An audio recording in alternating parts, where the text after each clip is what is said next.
So for this project, you do need a few things. The first is a round vase. I think they're more well known as fish bowls.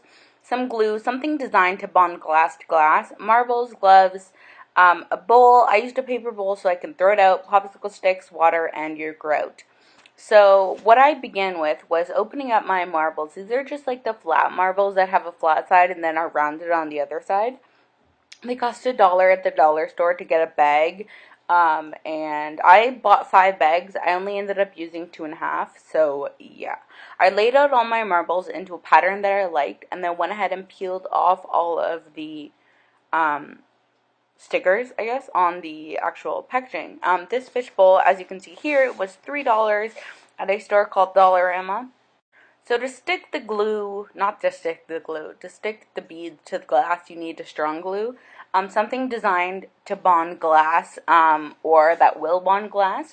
I'm using Well Bond, which I think is one of the best glues out there. It's all-purpose, but it bonds glass. You could use something like E6000, or even if you just wanted a quick fix, you could use hot glue, but I don't know how that would hold up over time. So I'd recommend using a legit glue.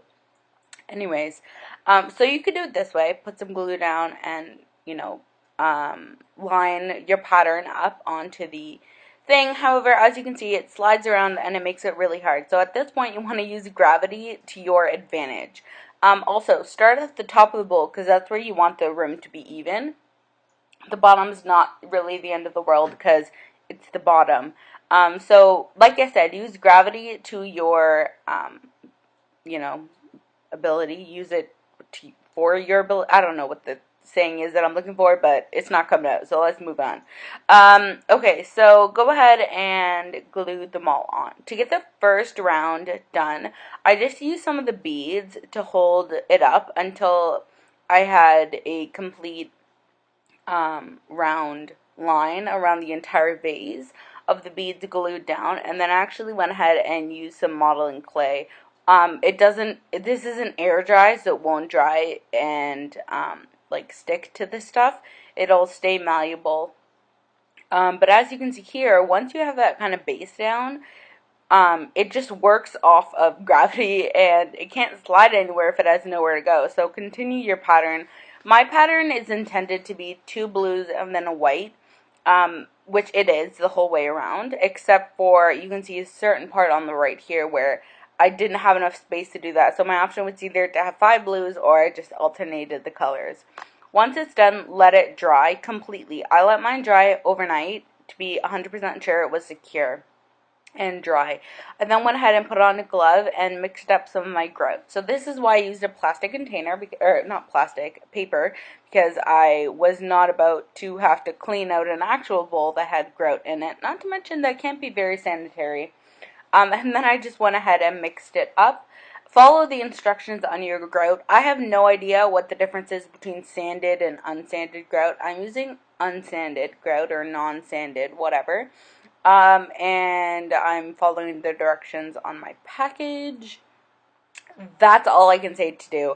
My grout is from my mom's basement. I would assume that it's from like a hardware store like Home Depot or something. I have no clue. I don't make the rules. I don't know anything about that. So I made a little bit, then decided I should probably make a bit more, which was smart because I did indeed need it. And then I didn't have to stop halfway through to do this again. So just make a little bit more than you think you'll need. Not a whole bunch more, but I mean, I only used one bowl in the whole vase, so that kind of gives you an idea. Yeah, so like I said before, I'm not a grout expert. Feel free to go to a hardware store and ask them what the difference is between grout. I have no idea. Or look online, because that's going to give you a lot more information than I am, which is, I'm not going to give you any information, so there you go. I have no idea.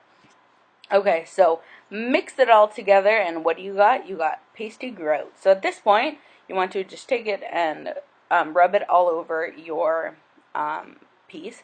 I put a second glove on because I know I'll be using my hands for this, and I didn't want to get all gross. Also, sorry about the black stripes. I guess my camera was in some sort of weird filming mode when I did this. Because it was footage from the next day since I let it dry overnight. So, I don't know why I did that. Anyways, let's move on and just continue to cover it. You want to make sure you get in all the little holes. I started with this popsicle stick. in efforts not to make my hands gross. And then it's just like, this is not going to work for me. So I ended up, as you can see here, using my hands. And you want to just wipe, not obviously wipe it off because you want it to be there, but you want to make sure it's not like a huge thick chunks on the actual marbles, and that the big globs are in the holes. Do you guys know how to grout? I don't know. I feel like this is common knowledge, but then I feel like maybe it's not common knowledge and I just don't have a clue. So this is what mine looked like. I let it dry for about 10 minutes, which is what my package said to do. And then you go ahead and wipe off the surface so it doesn't stay on the marbles. Again, your grout might have different instructions. This is what mine said. I did this part in the washroom and had the water running, which is good because you need to clean the sponge off like probably every like 4 or 5 strokes. So it is a little bit wasteful, but not really. And there you have it, my beautiful beads. So I finished. This is what mine looks like. I hope you guys like it.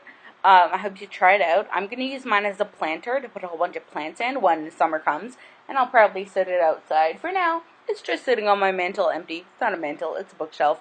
Because I don't have a mantle. Because I don't have a fireplace. Anyways, that's totally besides the point.